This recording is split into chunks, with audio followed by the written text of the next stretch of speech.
Alright guys, girls and whatnot, I am back again for another video. I'm starting to put these out a bit more regularly, and this is actually quite a long one. And it's a topic amongst the Xbox community that is brought up quite a bit, and even Sony fans are the same. I mean, if you're not into Xbox, just don't watch this video. I'm not saying that either is better, but I don't want just ignorant comments on stuff that you really can't get a definitive result or answer. Poor wording. Anyway, yeah, so today's video is Plan for Japan, which is a term that I've heard thrown around a bit, and that is all about what is Xbox going to do to attract the Japanese audience. I think amongst that, you can already see that there are certain games that are being requested from Xbox fans that are made by a Japanese developer, and they're actually getting a lot of votes on this website, which is like an Xbox suggestion site. I'm pretty sure Dragon Quest has a pretty decent number of votes, Dragon Quest 11, and I think there was like Okabe, and there was one more. I think it might be Metal Gear Legacy Collection, and possibly Persona as well.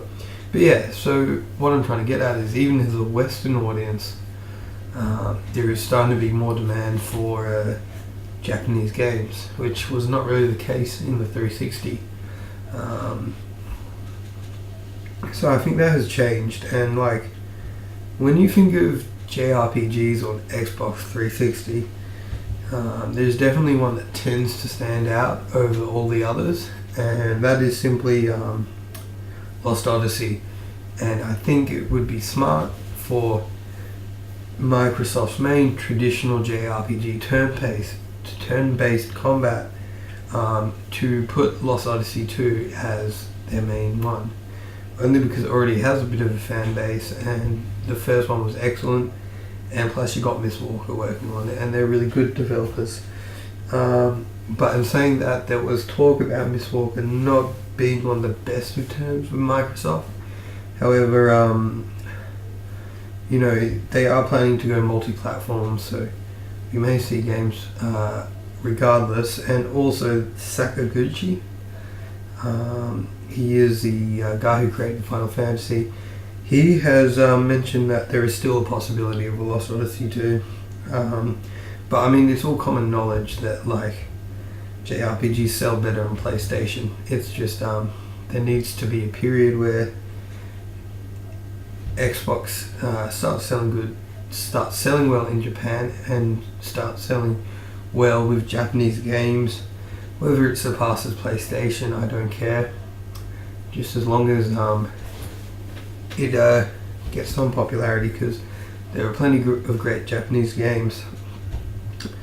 And I was thinking with Kingdom Hearts 3, sorry, I haven't even got onto the Microsoft IPs really yet, but my theory is there is a chance that we will see, if Kingdom Hearts 3 sells well on Xbox One, we may get a HD collection of the main games, probably not the spin-offs, and probably the main games in Dream Drop Distance, or that recent one that was released as like a kind of spin-off thing. Yeah, but that's if Kingdom Hearts 3 sells well, and I'm just kind of comparing it to the situation with Mass Effect 2 on PS3. The second one came out and it sold well, yet they had no access to the previous one on PlayStation. So eventually that got released onto PlayStation 3. And I gotta admit, like, with people today looking at Final Fantasy 7, you know, a lot of people just say it's definitely coming to Xbox without a doubt. And I know the reason why. It says in one of the trailers, first to come on PS4. Not word by word quote, but basically saying the game comes out as a timed exclusive on PlayStation 4. And then some people will jump to the conclusion that it's Xbox One that is going to get a version. But the thing is that PCs, I don't know how PCs sell on JRPGs, but I do think like the other version of Final Fantasy VII Remake, I forgot to say that, will probably be on PC. I mean, like, a reason why I believe this is that we have seen all these Kingdom Hearts HD remasters on PlayStation 3, whilst we saw none on Xbox 360, and those games should be more of a priority to be ported onto a Xbox console, as it impacts the story of Kingdom Hearts 3. You have more of an understanding of what's going on, and you'll pick up references, whilst Final Fantasy VII is kind of it's not crucial for other Final Fantasy games, and so I just think like it's a strange priority to release Final Fantasy VII Remake over Kingdom Hearts, unless it's to do with money, and I'm not like someone that analyzes that, so I will not really talk about that anymore. But there is a possibility though of Kingdom Hearts that there'll just be a collection, as I stated before. And then like I was also thinking about the idea of like the two main catalysts that will help have a healthy relationship and a long-term relationship with Xbox in Japan. And that's kind of like, if I think the two factors that would just help the relationship is if a JRPG series were to become extremely popular. I'm talking about like Gears of War popular, not Call of Duty or Halo, but certainly like a Gears of War, like, and creating a really strong community, like just a strong fan base with JRPGs on Xbox. But I think that would be quite hard. I think the main thing that will keep it strong in Japan is if it sells well, if it just keeps selling. So pumping out all these Japanese IPs towards the Japanese audience, I think, and if it works out successful, then they can be more laid back about dealing with Japan. But to get it working, it's all about, just promoting it. Yeah. Anyway.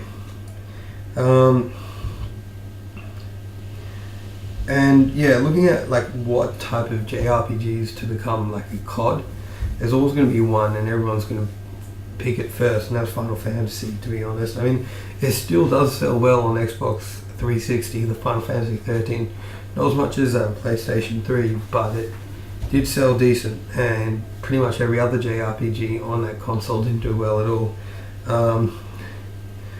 We could also suggest maybe Persona. I mean, that's really growing fast, and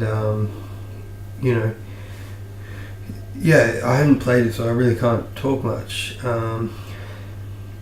But when looking at Persona, we can look at the spin-off one that came out on 360, which was Persona Arena, which sold about 9,000 copies.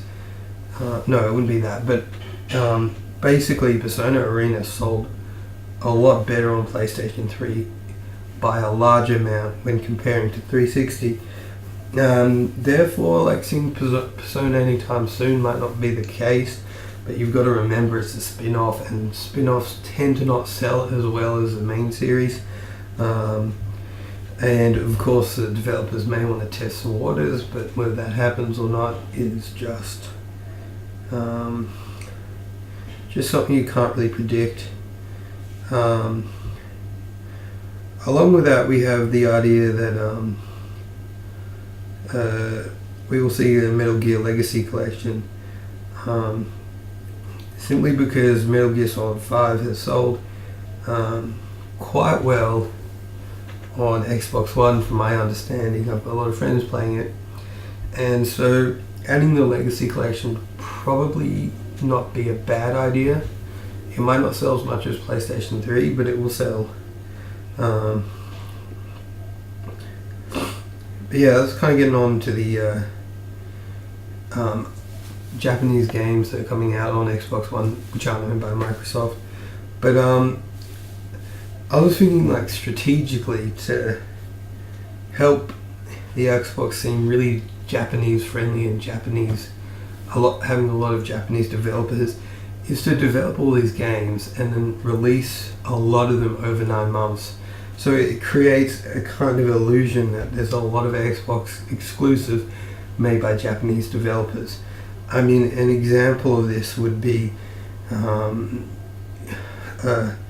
well, not just an example, but like what you could do with this is, for each game you release, each Japanese game you release, make sure the genres are a bit different. I think that's what made it hard for the Xbox 360 to sell in Japan, because Microsoft's Japanese IPs were generally turn-based strategies. They didn't mix it up like Scalebound. Like, there wasn't a Scalebound in 360. So like, if you're not really understanding that, you could basically look at the idea that, say, in January Lost Odyssey 2 comes out as a traditional JRPG, then D4 comes out maybe 20 days later, which is a D4 Season 2, which is a point and click. Then 2 months down the track we see Scalebound, a Western RPG, followed by that a month or 3 months later we see Recore, what I think is going to be an action adventure, but I don't know. And then finally Phantom Dust to wrap it all up.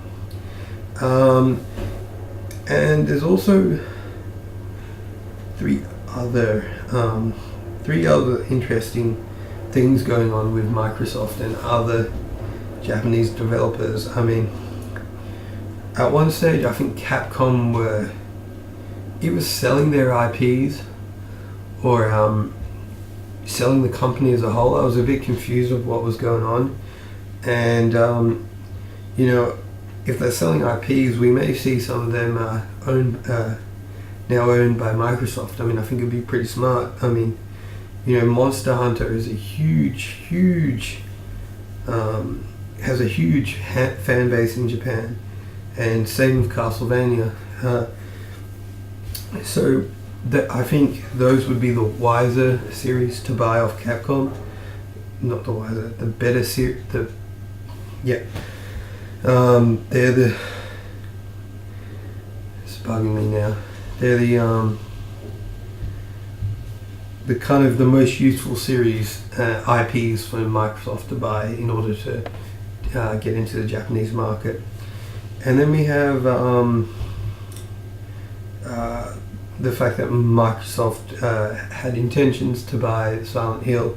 I don't know what happened, but once again, that would be a Japanese IP that's quite popular, and it would probably help help the Xbox games popularity in Japan.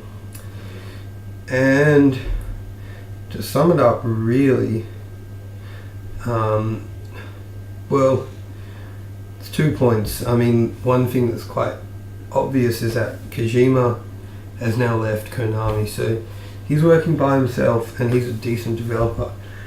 But I don't think we will see any Kojima game anytime soon, since he has a really strong relationship with Sony at the moment. But if he goes multi-platform in his next game, then we'll possibly see it, and he might even do one for just Xbox One, because he's quite valuable.